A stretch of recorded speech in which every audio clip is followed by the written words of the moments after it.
Everyone, welcome back to my another mini blog. তো আজকে চলে এসেছি আবার একটা সুন্দর ভিডিওর সাথে। তো আজ কি তোমরা আশা করি অনেকেই জানো, আজ কিন্তু ছিল ফাদার্স ডে। তো সকাল থেকে আমি ভেবে যাচ্ছি ফাদার্স ডে স্পেশাল কী করা যায়। তো তেমন কিছু করা হয়ে ওঠেনি, যেহেতু আমার ক্লাস ছিল আজ সকালে। তোমরা যারা নিয়মিত আমার ভিডিও দেখো তারা জানবে আমার সকালে ক্লাস থাকে, new class, senior class batch open হয়েছে। তো যাই হোক, আমি কিন্তু দুপুরবেলা বাবার জন্য এই কেকটা নিয়ে চলে এসেছিলাম মিও অমর থেকে। খুবই চয়েস করে আমার এই কেকটা পছন্দ হয়েছিল, যেটি ইউনিক আছে আর ফাদার্স ডে থিমের ওপর আছে। আমি আর আমার বোন এই কেকটা কিন্তু দুজন মিলে চয়েস করে এনেছিলাম।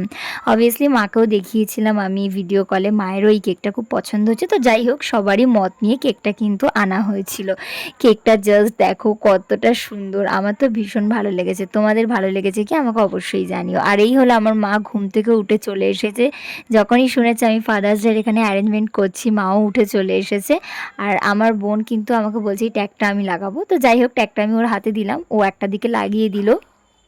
লাগানোর পর কিন্তু দেখলাম আমি কেকটা খুবই সুন্দর লাগছিল। তারপর দেখলাম হুট করে বাবা চলে এসেছিল সামনে। তো আমি আর ও ছুটতে গিয়ে কিন্তু আগে দরজাটা বন্ধ করেছি। তারপর দেখো আমি কতটা ঘাবড়ে গেছিলাম যে বাবা বাবা দেখে না নেয়।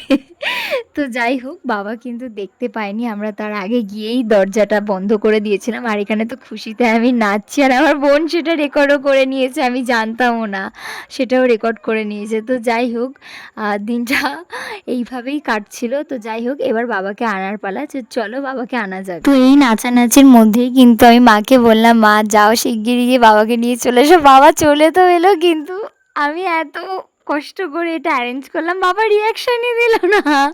তো ঠিক আছে, এখানে মা তো রিয়াকশান দিয়ে দিচ্ছে অলরেডি, কিন্তু বাবা কোনো রিয়াকশানই দিল না। আসলে কি বলো তো, আমি দেখেছি বাবাদের খুশিটা না একদম চাপা হয়, একদম ভিতর ভিতর বাবারা কিন্তু ভীষণ খুশি হয়।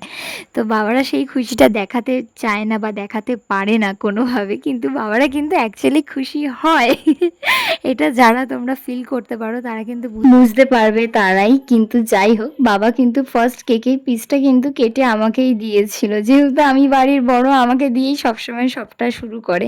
তো যাই হোক, বাবার কেক কাটা হয়ে যাওয়ার পর কিন্তু আমি বসে পড়েছিলাম এখানে কেক ডিস্ট্রিবিউট করার জন্য। আর এখানে আমার মা তাকিয়ে তাকিয়ে দেখছিল। মা কিন্তু কেক তখনও খায়নি, যেহেতু মা বলেছিলাম তোমাদের সাথে শেয়ার করেছিলাম যে একটু অসুস্থ ছিল, তাই বিকেলটা হওয়ার সাথে সাথে মা আগে ফল খায় সব সময়, তারপর কিন্তু সব কিছু। তো যাই হোক, আমি এখানে কেকটা কিন্তু একে একে ডিস্ট্রিবিউট করছিলাম আমার বাবার জন্য আর বাকি সবার জন্য। তারপর হয়ে গেলে কিন্তু আমি একেবারে মায়ের কাছে চলে আসি। তো যাই হোক, আজকের ব্লগটা এতটাই।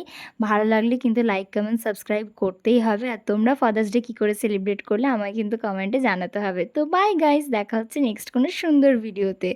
ততক্ষণ সবাই ভালো থেকো, সুস্থ থেকো।